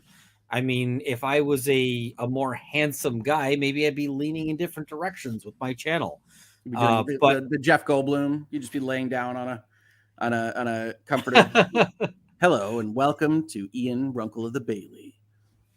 But I mean, it's not like we don't have singers, for instance, who might be incredibly talented singers who are also like, yeah, I'm going to pose in something that is revealing. Because of course people market whatever they think it's like, I don't even know if Adam Levine owns a shirt that buttons. I mean, I just don't. I think he actually has them custom tailored to not button. There you go. We need it perfectly tailored to just make it exactly as sexy as I want it to be. He's like, I need you to sew up 2 buttonholes on this shirt. There you go. I don't want to make any mistakes. And Chrissy asks a good question. Doesn't Sports Illustrated do a naked issue? Oh, well, we're going to talk about it. Thanks to that, Sarah. we're going to talk about all sorts of stuff there. But we've got a place in the article that we're going to do that. So yeah, it's I think the comment that says it's stodgy, it's controlling. All these things are true. And yeah. So but when the market is dictating, to me, I always sit back and say this, like, I know the various ways that I could pop this channel doing things that I wouldn't feel comfortable with, whether that's outrage bait or drama or big red arrows or whatever it might be. I know there are ways to lead into that. I know when we were covering Depp v. Heard, you could have done really anti videos, and they were clearly popping across the internet. And I'm like, I'm not going to be that guy. We'll go slow and steady. We're going to do the analysis that we do. But I think if your experience is anything like mine, Ian, you can see sometimes the pathways you can go, what the market is dictating, and say, nah. Well, and I mean, yeah, there were times when I knew I had, like, I could watch my Twitter followers drop every time I'd be like, I thought Rottenborn did a good argument there. Yep. And like, people would just be pissed. Yeah. And, I could be doing a live stream and be like, I actually thought Rottenborn made some headway at this point, and I could watch my the view count drop. Like, it's like, okay, 500 people just clicked stop watching. And I'd get people saying things like, well, I was gonna super chat, but then you said that and I'm just like, but he did though. Like, this was a better argument. And there were points where I was like, if they just let Rottenborn go and didn't have Elaine messing everything up, they might have been able to cobble together a winning argument out of this. It's just that Elaine was making Amber's arguments, and Rottenborn, I think, was kind of given the freedom to, to argue actual law. Yeah. So I said I thought there was a pathway for her to win. Based on her beliefs and things like that. But they didn't go that way. They didn't go that way. And Sarah is spitting fire, Ian. Whole article is put some clothes on and be glad we're giving you any sports. Yeah. We'll take away Title IX in a heartbeat, so you better be grateful, good girls. Damn. Yeah, I'm just like... I don't think you're wrong. But, you make choices, right? Yeah. And, I mean, heck, there probably would have been money to be made if I was like, hey, I am the lawyer who is super pro Heard. Nobody that I know took that as a strategy, but I'm sure there would have been somebody out there. If you were the person that all the Heardites were flocking to, there probably would have been money in that. Sure. But, it's like, but I don't think that's the way the case was going, right? It's so... Yeah, it's just I don't. I think you nailed it, and that's all I wanted to point out. There is that this is the kind of line that is throughout this article. It's seated in this article that is reductive of agency. Right. Yeah. The market is dictating that choice. The market can incentivize things. We all make choices in our entire lives about what we are going to do, what we're willing to do, what is paying better, what is not. And we're all making choices to potentially not go for what is the absolute maximizing force if that is not something that we want to do. And this, Livy Dunn and these other ladies are making the choice about what it is that they want to do or not. There's nobody else talking to them on this. Every job has this. If you're working at McDonald's and your boss says, hey, I want you to clean out the fryer. There's old grease in there. I want you to clean that. And you're like, what you probably want at that moment is to tell your boss that he can scrape out the old fryer grease and use it himself. That's probably your feeling about that. But what you probably say is, yes, sir, I'll get right on that, because you enjoy being employed. And, there is no job that doesn't have some element of you are dictated by what's out there, right? You can't just even like the whole like YouTube thing. I can't just be like, hey folks, I'm going to put on white noise for the next 60 minutes. Please send me some super chats. It doesn't work that way. So I want you to run these experiments. I feel like the A/B testing of I am doing a show versus there is just white noise is you label it a social experiment and you say, I'm testing a theory, and you put white noise up and you call it super chat collection stream. And you see what happens. Yeah, I feel like that would not, go well. No, I don't think it would. And I know you're like me. We like to add value to the conversation. It's one of our rules, I think. I like doing legal education, so yeah. Well, and you follow the same rule. I actually saw you in Twitter either this morning or last night saying exactly what I think, which is you were talking about like membership tiers and saying it's difficult. And you were saying it for exactly the same reason it's difficult for me, which is I don't want to lock down any value educational material behind a paywall. Yeah. Like that is my first rule. If you look at everything that I do with my tiers or otherwise, it's like if there's going to be education, if there's going to be information about these things, it's not going behind a paywall, which means you gotta figure these things out. Well, I mean, especially for the Canadian market, there's so little. I mean, just in terms of the economics, first, Canadian eyeballs, YouTube ranks them at like half the value of American eyeballs. And I mean, so, in terms of the ad revenue, you get hammered on that, but there's just not many people talking about Canadian legal content, right? And if you're a Canadian and you want to learn how our law works, your options are basically go to law school. And I think that sucks. I think that, people should have the ability to learn some of this stuff. So I don't know what to, how to navigate that, but I really don't want to lock down this legal education. I think that should be open to everybody. I think that's one of the really good things that my channel does. Mm-hmm. And so... yeah, I haven't figured that out because I do think that there needs to be something to sort of, because my goal, and this might be this might be kind of a naive goal, but my goal is to make money on YouTube and then do law entirely pro bono, and just just help people for no money. And that's sort of the goal, is because there's lots of people out there who need a lawyer, and, especially in criminal law, and fall into a gap between like they get coverage versus, versus they can't afford a lawyer. And I would love to be there to be like, I'm just going to help people for nothing. But it's tough. I'm bad at the hustle. and I've got principles that make it worse at the hustle. Right. Well, that's what I mean. But that's exactly what I mean by that phrase, which is like, we know there are certain things you could do. You could lock certain things up. You could focus on certain content. Absolutely. So I do want to press on with the article. I do what Nancy Rush with a super chat. Well, there's pandering and then there's playing to your strengths. By the way, you're both attractive men. Thank you, Nancy. And your personalities make you more so. Appreciate it. Apologies. Sorry to hear about your eyesight, but but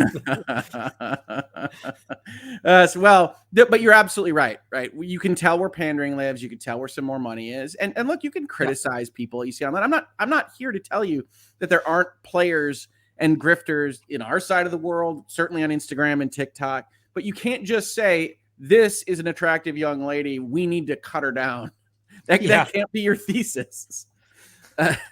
How dare she succeed? Yeah, right. Right. It's like, sure, half the money's going to football players, but what is this? What is the rest of this? Well, and the other thing is, there's lots of attractive people out there, tons of attractive people out there who are trying to make a go of it on social media and trying to make an income.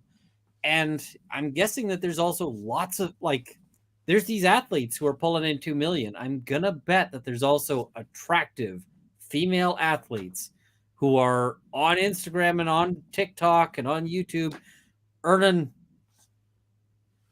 diddly and, going like, why? Because it's hard, right? It's tough. And just it's hard out there for a content creator. Yeah. And when this article just reduces it down to like, well, they got breasts, I'm like, that's really obnoxious, New York Times writer. Like, I'm sorry, you don't understand how much work they're putting into it, how much, curation and difficulty goes into this. How dare you just be like, oh yeah, well, it's just because she's pretty. Screw you. Like, no, it's not. And we haven't even gotten into the second half of the article yet, Ian. Buckle up. Nancy Rush, woman being judged yet again. I'm too old for this. We should be beyond this rank disparity. F this noise. I agree, Nancy. Absolutely.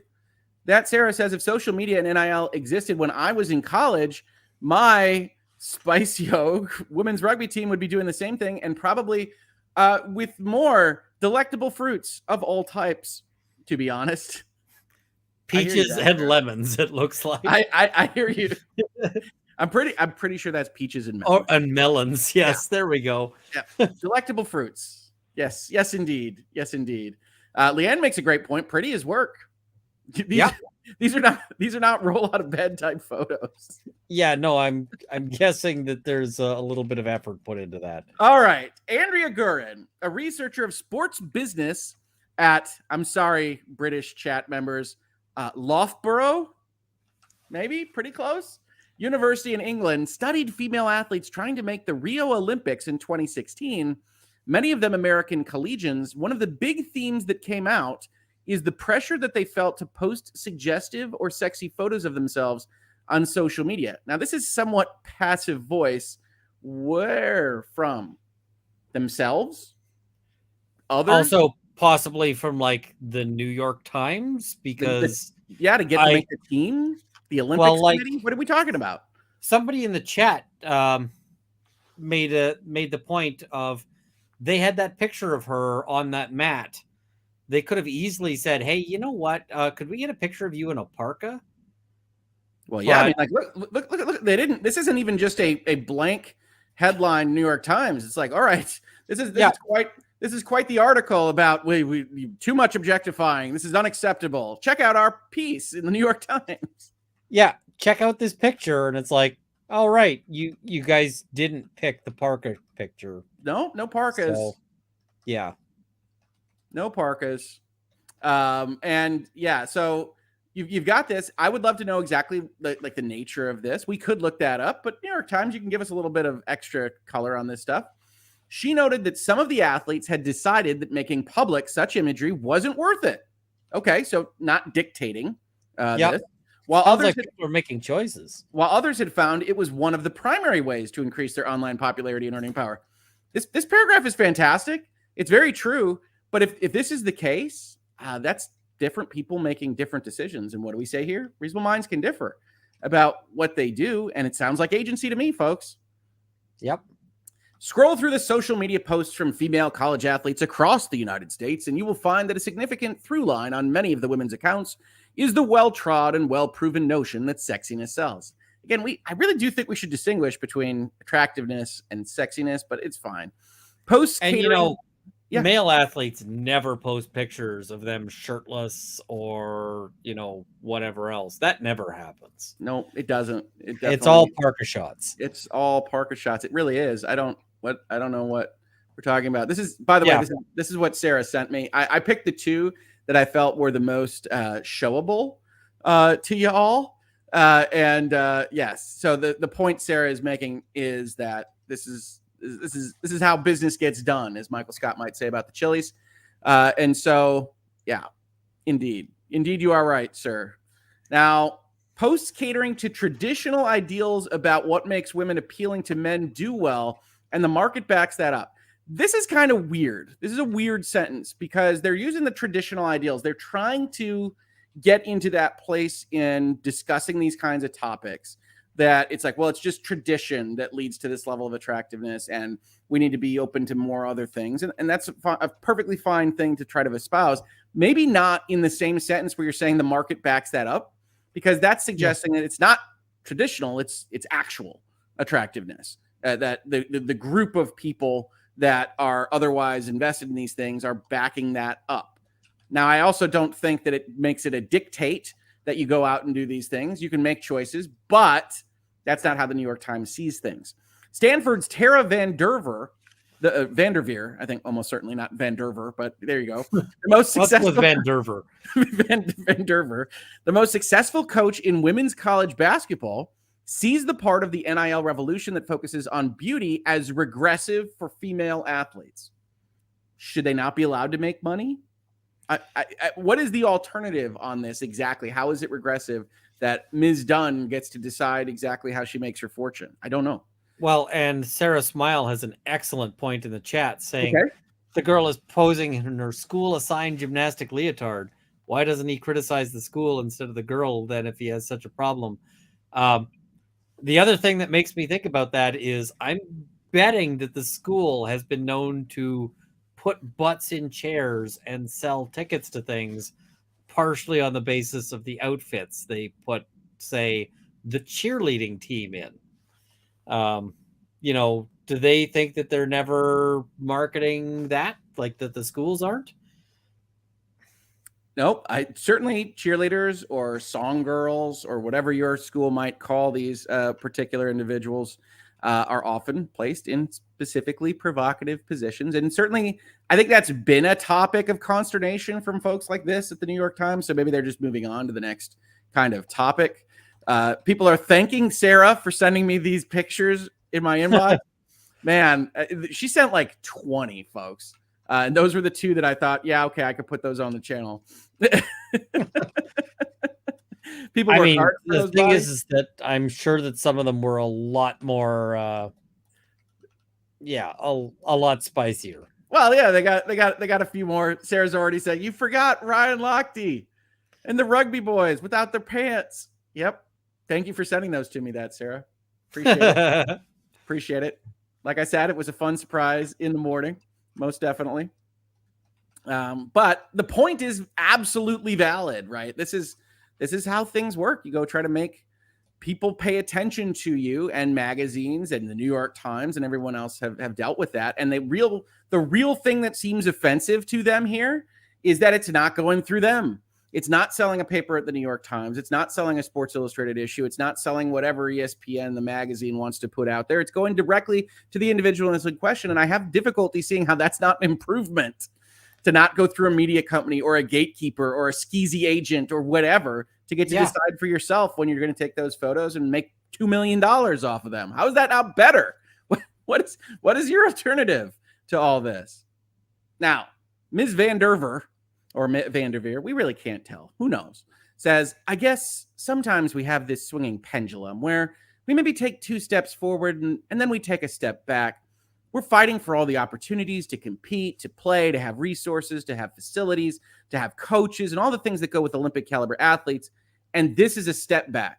That's the whole quote that the New York Times has, is just, how dare they? How is it a step back? They don't want to see attractive young ladies making money on their attractiveness, and it should only be on their Olympics. But again, like I said, she's an All-American. Like, if this is the example you wanted to use, then it's a poor one, because you're looking for somebody that's just pretty and has absolutely no success. And while I still don't think that makes the point, it's maybe a stronger point than what you actually put out there. Listen, female athletes can only market themselves if they're wearing, a paper bag and a burlap sack, so that nobody can possibly, come on. Yeah. And like, this is really the nature of the beast here, with, as what Haley Mouse says. You've answered what this is really about. It's about the traditional media losing money and significance. Yeah, you're going direct to the source now. We're cutting out the middleman, right? Yeah. Leanne says big companies spend a long time undercutting small business. They're not okay with losing ground. Right. Well, these are individuals. These people don't even have to be incorporated. They don't have to do anything. They're going to go out there. They're going to control their message and their brand, and they're going to do it. They're going to do it well. And, they don't need somebody to say, yes, you're not pretty enough, or yes, we're not going to put you in our paper. You go find it yourself. And I just don't see how that isn't an improvement. Now, the New York Times has a few other problems. Race cannot be ignored as part of the dynamic. They say a majority of the most successful female moneymakers are white. Sexual orientation can't be ignored either. Few of the top earners openly identify as gay, and many post suggestive images of themselves that seem to cater to the male gaze. Now, I'm not precisely clear whether or not these photos that Sarah sent to me cater to the male gaze, although I suspect they might, to some specific orientations, but I think they get around to various gazes of different types. Now, I do think it is worth noting that the market is math, right? So it's going to cater to majorities. And that is upsetting to some folks. But when you're talking about marketing yourself and having that agency, I do think it's okay to say, yeah, the stuff that hits the majority works the best. Do I think that should be driving, political decision making and things like that? Laws? No. But we're talking about pictures on Instagram and TikTok. So I'm not positive this is as useful an analysis as the New York Times seems to think it is. And I mean, how would you change that? It's like, oh, some people are more popular than others, and we don't like the bases on which that happens. Yes. So it's a shouting at the clouds thing, right? It's like the market is not as fair as we would like it. Okay. Like that's a hard problem. I agree. But I wish 8 million followers and $2 million followed, behatted older legal analysts in Michigan. But, and we'll get there. Witcher light looking people with sort of ratty beards. That's right. It's the Ian and Rick Instagram TikTok video series where Ian and Rick explore what objectifying they can do. Come join us. It'll be fun. And it'll only cost you $2 million a year. That's right. It's just one. It's just one really rich follower. Nancy Rush, oh my God, I have to go bandage my head from banging against the wall. By the way, 2020 vision. Thank you, Nancy. Appreciate it. It's an article. It's the reason I'm splitting it up so much is that it can get very aggravating. I was aggravated reading this on behalf of these young ladies. And so I'm splitting it up a little bit because otherwise it kind of builds. Other than the massive internet audiences, none of this is entirely new. The tension among body image, femininity, and the drive to be taken seriously as athletes has been part of the deal for female athletes for generations. So again, this comes back to other people disagree with what this person is doing, and they feel that it negates their experience or what they want to have happen. And so we're going to write a New York Times article about it. I have no problem with people disagreeing with other people. Reasonable minds can differ, has differ in it. It includes difference, but it's not your life. Male athletes never do underwear ads. I'm not going into that Twitter thread that Sarah sent me. So we're just sticking with the two photos.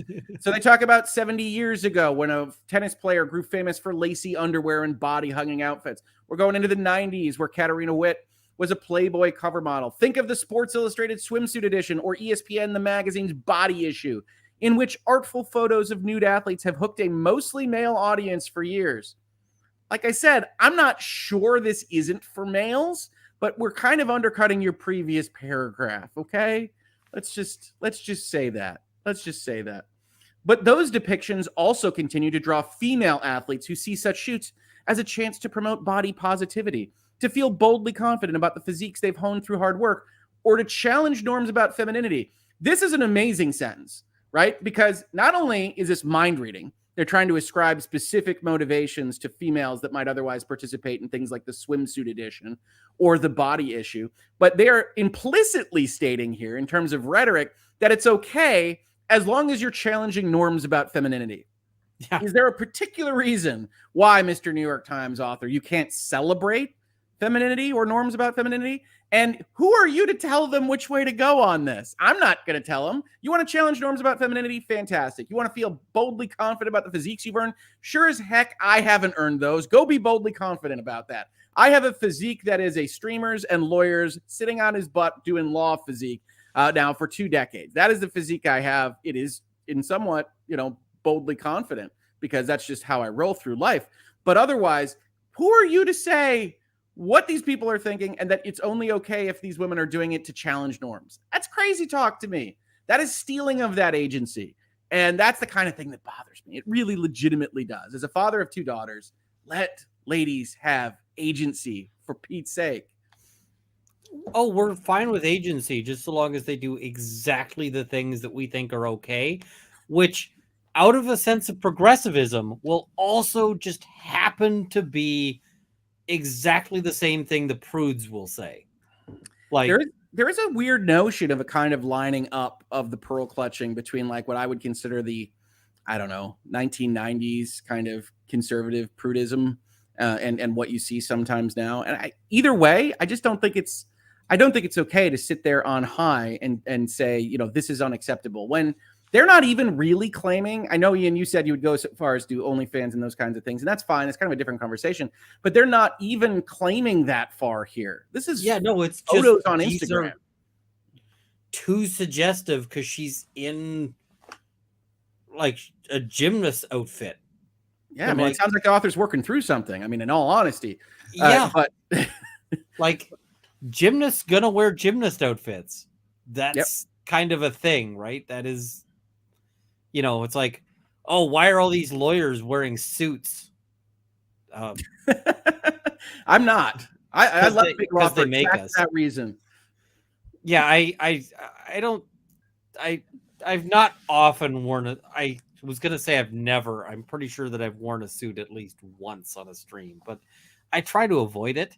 Yep. But like, if you get pictures of me, hell, if you watch my Supreme Court appearance, I'm there in these stupid, robes that they make you wear. Robes. It's good. That's not because I think those robes are like an excellent fashion statement. It's because they make me wear them. Well, I thought, as you said, I thought the point about those being the official school issued outfits is like, that's true. So that's it. That's a good point. Nick just coming in, sees the poll, says, first thought, Your Honor, I will do my closing argument in the theme of interpretive dance. It's right. That reminds me of the Netflix show, The OA. Go watch season 1 of The OA and see interpretive dance used in a way that you never would expect. That is a fun one. Now, they do have what I would offer in terms of rhetoric in this article. This is the proper way to do things. Haley Jones, an All-American guard at Stanford and a candidate for the Player of the Year award, said she didn't want to play up sex appeal. Her endorsement income is driven by a social media image that portrays her as a lighthearted student athlete without an overtly provocative tone. Now, outside of the fact that we are taking the New York Times author's essentially interpretation of these photos on its face, which we have to do, right? He's just saying, oh, no, nothing's overly suggestive over here. And Olivia Dunn is overly suggestive. So that's already kind of subjective. Unfortunately, because these are on the archive, we don't get these photos. So I'm sorry. It's steers away from posting revealing photos. We do learn here that I don't post bikini pictures, not because I don't want to show my body. It's because that's not the type of content that I want to post. And my audience isn't looking at it for that for me. Great. Cool. Find your brand. Yeah. It sounds like she's made a brand that, that works for her. Right. Now, Jones, yeah. I mean, look at the women of LawTube. Nobody is out there posting bikini shots because that's nobody's brand, right? It's like, and that's choices people have made. I wouldn't be sitting here judging if people did, but that's not people's brand, you know, and it just isn't how that goes. So, like, she's able to make the choice that they specifically have as their thesis that she can't make because, you know, it's dictated by the market.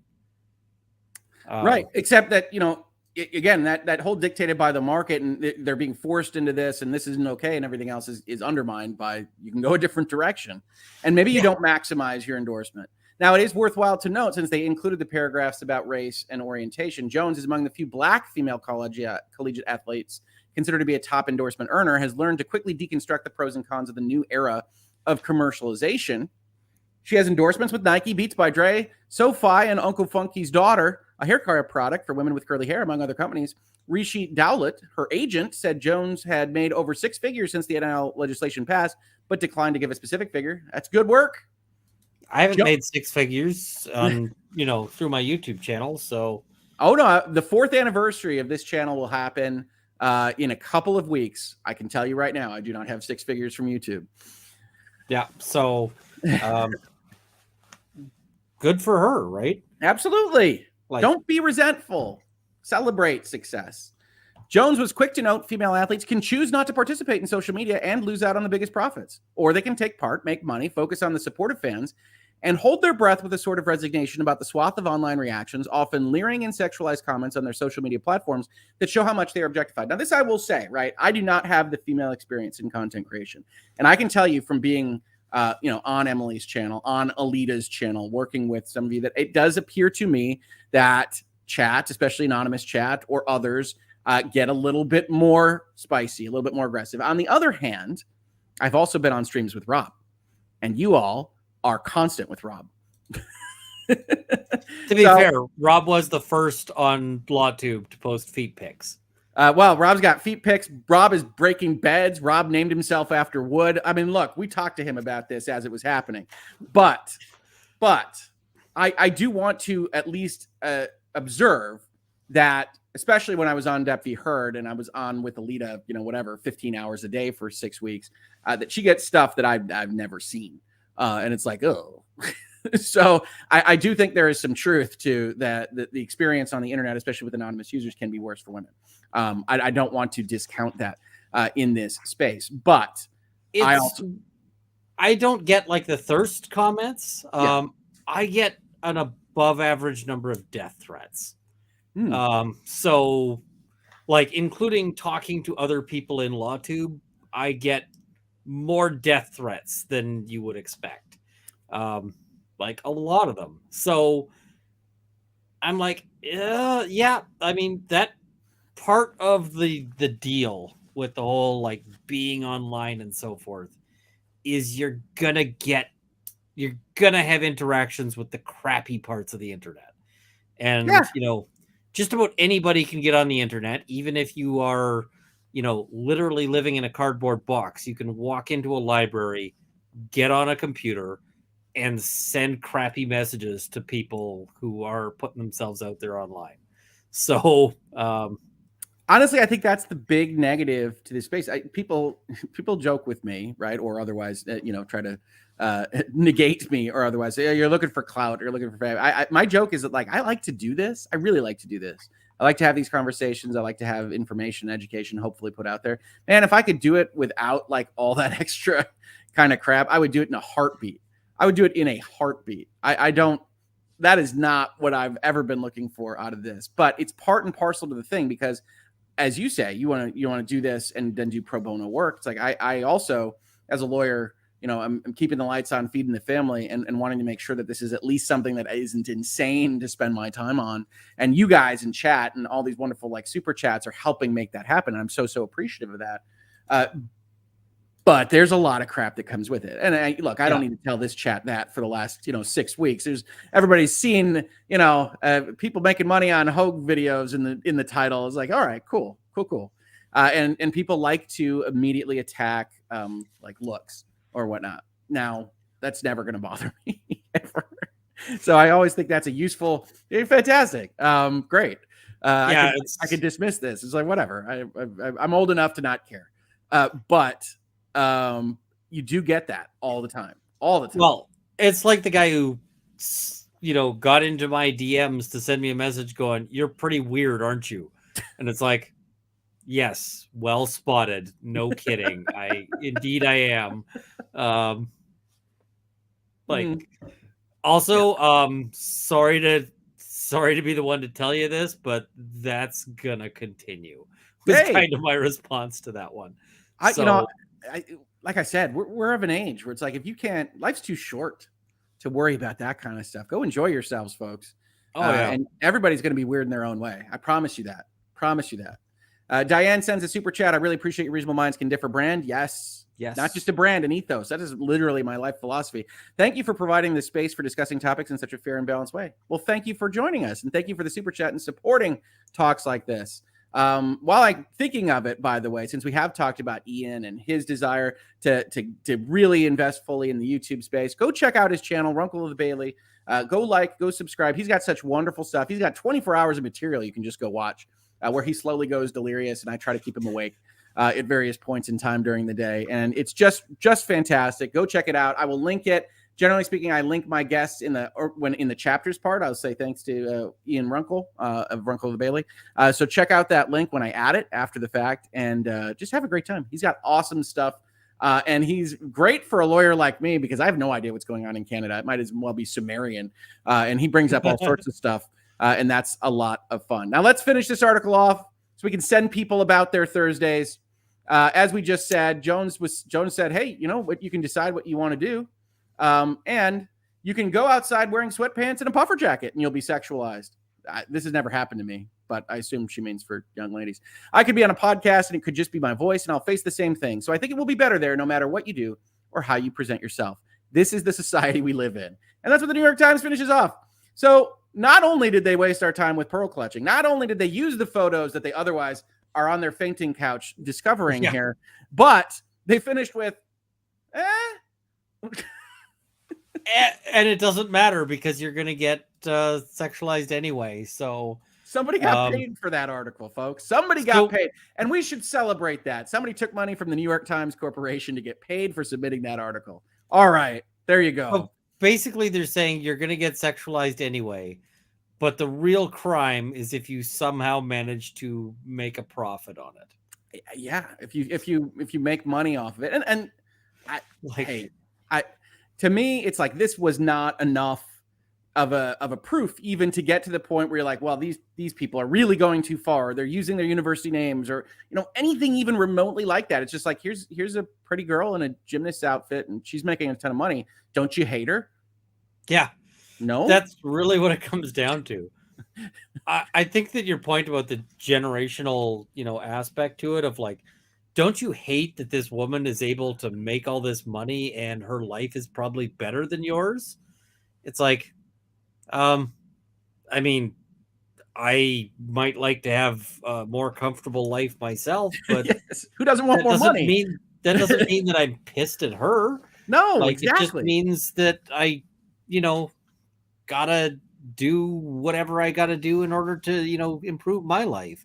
The whole thing of like, let's drag other people down is not useful. Like I saw something on Twitter where people were going like, a Canadian Forces soldier makes this much money. Do you think it's right that a janitor should make, more than that? I'm like, you're approaching this the wrong way. Shouldn't we pay the soldiers more rather than the janitor less? Like janitoring is a hard job too, right? Yeah, with its own obvious negatives, right? I mean, like nobody wants to do that.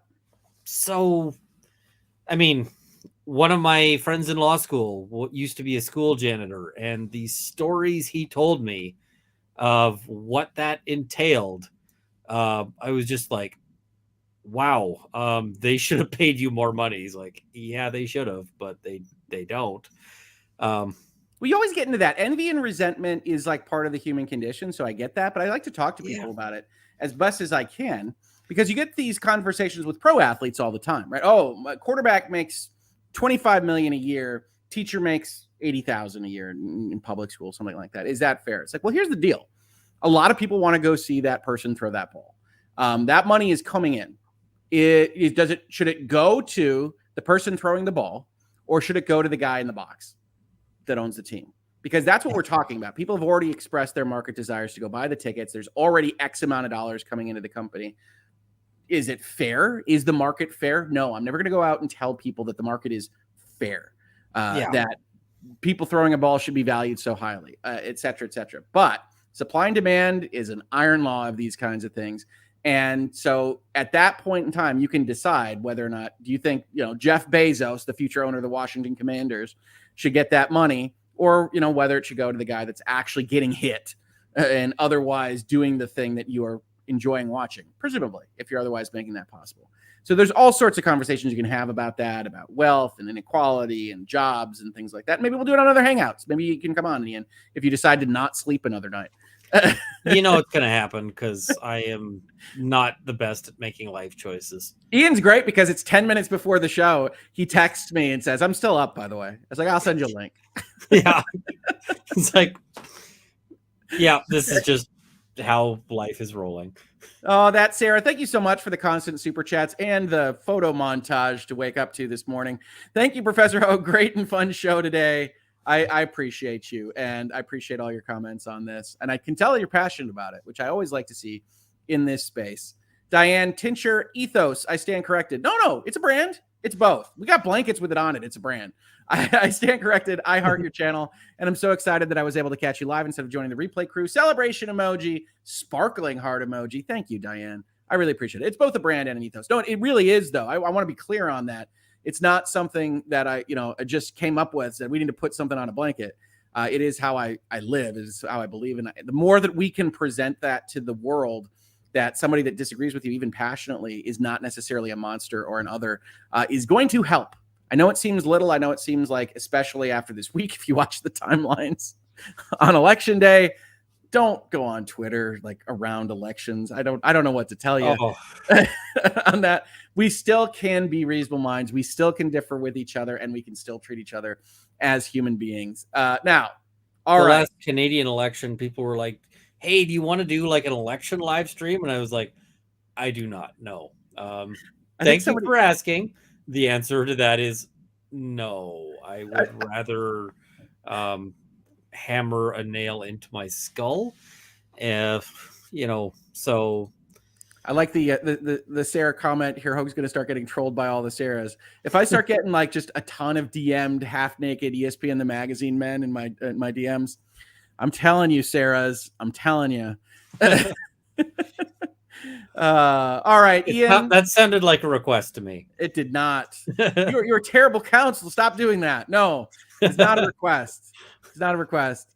So, folks, Ian, I already sent people to your channel. I want people to come visit you. You got anything on tap that you know is going up in the next little while? I'm gonna do one on. There's a gun range that's been fighting the Canadian government, and there's an update on that. Okay. I also want to do a video on. There's a case called Stinchcombe, and it's basically when Canadians got the right to see the evidence against them. So I kind of want to talk about that as well. Nice. Just because it's one of those like foundational cases, and so if you are a Canadian, it is possibly the most important case that affects sort of the criminal justice world. And it's real recent. Like there are lawyers who are practicing now who remember the pre-Stinchcombe era and what that was like. And so that one I think is kind of an interesting thing. It's always tough to decide because I kind of worry that like people are just going to be bored by Canadian law content, especially because I love the long form videos. I like digging into these cases and talking about them. And I see somebody saying, is there any role of law content coming as well? I'm working on a sort of glossary video for role of law, basically because lots of people who are watching Lawyers and Dragons, and for the people who don't know, Role of Law is the channel I made so that I could talk D&D geek stuff without messing up the algorithm. that's basically what it's there for, is that I really wanted to talk about some of this stuff. And I was like, I can either blow up my algorithm or I can make a second channel. So let's make the second channel. But lots of people who are, finding out about Dungeons and Dragons through Lawyers and Dragons and are like, I don't know what all of this stuff is. So I want to talk about, like, what does a class mean? What does a race mean, to have a race on a D&D character? If when David says, hey, roll 3d6, what is this crazy stuff? So I want to do that and put that up there on Roll of Law. There's a lot of D&D content out there, not a lot that's sort of aimed at people who don't know what D&D is, and I feel like that's because it's content that makes no money, but I still kind of want to be there and be helpful for the people who are watching Lawyers and Dragons and loving it, because I am loving Lawyers and Dragons. That is, you and David, that is like the best thing ever. So thank you. Yeah, no, it's a lot of fun. Speaking of which, Lawyers and Dragons, of course, early morning, 10 a.m. Eastern on Saturday. We're going to have some fun. Ian gets up at the crack of dawn to participate in that stream. So thank you so much for being on that, Ian. All right, well, folks, it helps Gimlet be surly. Yes, it does. It does, doesn't it? It's surly Gimlet we love. Everybody that has enjoyed this conversation, I did see somebody say Hoeg's never going to cover a topic like this again. No, I thought this actually went very well. For folks, you're always going to get a little bit of spice and a little bit of fun when you talk about these kinds of things in chat, but everybody's been very respectful. I also want to thank JoJo. Sometimes I don't get to see it because it doesn't come over to StreamYard. JoJo gifted 5 memberships today. Thank you so much, JoJo. That is awesome. That helps support the channel, and I really, really appreciate it. To everyone else, we're going to have Casual Friday tomorrow. If you've got any ideas for headlines or topics, let me know. I don't exactly know what we're going to be covering on Casual Friday, but we always find something interesting. So please join us tomorrow morning. And everyone else, have a great Thursday. And I will see you on the next episode here on the Hoeg Law YouTube channel. Goodbye, everybody.